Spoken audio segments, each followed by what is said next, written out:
भारत के स्वदेशी तेजस fighter jet को लेकर एक बड़ी अपडेट आई है। तेजस की अवेलेबिलिटी रेट 75% तक पुष्टि की गई है।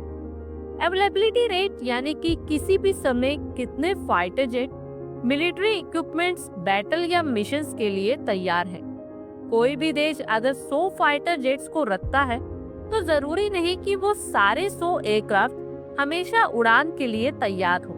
कुछ रिपेयरिंग में होते हैं, कुछ अपग्रेडेशन में होते हैं, कुछ स्पेयर पार्ट्स की कमी से ग्राउंडेड रहते हैं। नॉर्मली फाइटर जेट्स का एवरेज एआर रेट 50 से 60% के बीच में होता है, लेकिन अगर ये 70% से ऊपर चला जाए तो वो एयरफोर्स किसी भी वॉर सिचुएशन के लिए ऑलमोस्ट रेडी है। वहीं पाकिस्तान की एयरफोर्स आज भी अमेरिका से 1980 में मिले F-16 फाइटर जेट्स पर निर्भर है। इसमें अमेरिका का मकसद अफगानिस्तान में सोवियत यूनियन के अगेंस्ट पाकिस्तान की हेल्प लेना था।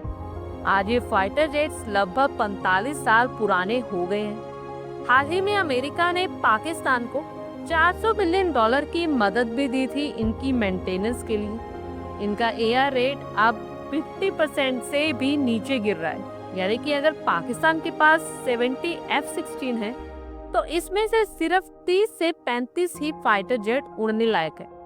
तेजस जो कि भारत का लाइट कॉम्बैट एयरक्राफ्ट है, इसे डीआरडीओ और एचएएल के द्वारा लगातार अपग्रेड किया जा रहा है। इसमें modern avionics, multi role capability और लो मेंटेनेंस कॉस्ट है। इससे ट्रेनिंग, स्क्रैम्बलिंग और कॉम्बैट मिशन इजीली किए जा सकते हैं। तेजस की मौजूदगी अब सिर्फ संख्या नहीं बल्कि ऑन ऑपरेशनल पावर बन चुकी है। भारत के पास फ्रांस से लिए गए 36 रफाल फाइटर जेट भी हैं, जो कि एडवांस टेक्निक से लेस है। इनका भी अवेलेबिलिटी रेट काफी हाई है और इंडियन एयरफोर्स ने इनके लिए अलग इंफ्रास्ट्रक्चर और मेंटेनेंस सपोर्ट बना रखा है। यानी अब भारत के पास 2 स्ट्रॉन्ग पिलर है, रफाल जो कि लंबी रेंज और स्ट्राइक मिशन के लिए और तेजस जो कि कम रेंज के लिए। वही पाकिस्तान आज भी अमेरिका के ऊपर डिपेंडेंट है। भारत अब खुद फाइटर जेट बना रहा है, जबकि पाकिस्तान सिर्फ F-16 के ऊपर निर्भर है। इनका टाइम पीरियड भी खत्म होता जा रहा है और भारत ने तेजस के जरिए ये भी दिखा दिया कि मेड इन इंडिया अब सिर्फ एक स्लोगन नहीं बल्कि ताकत है।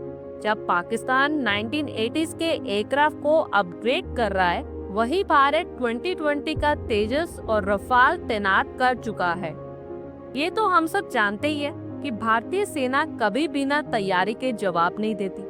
तेजस और रफाल की ये जोड़ी पाकिस्तान को डरा रही है और यही कारण है कि आज पाकिस्तान सिर्फ पहलगाम हमले से ही नहीं बल्कि तेजस की गूंज से भी हिल चुका है। अभी भारत और पाकिस्तान के बीच तनाव अपनी चरम सीमा पर है। ये तो अब आगे देखना होगा कि भारतीय सेना पहलगाम आतंकी हमले का बदला पाकिस्तान से कितना जोरदार लेती है। आप लोगों की क्या कुछ राय है कमेंट बॉक्स में शेयर करें। आई होप आपको हमारी ये वीडियो अच्छी लगी होगी और आगे भी इसी तरह के अपडेट्स के लिए हमारे चैनल को जरूर सब्सक्राइब करें। धन्यवाद।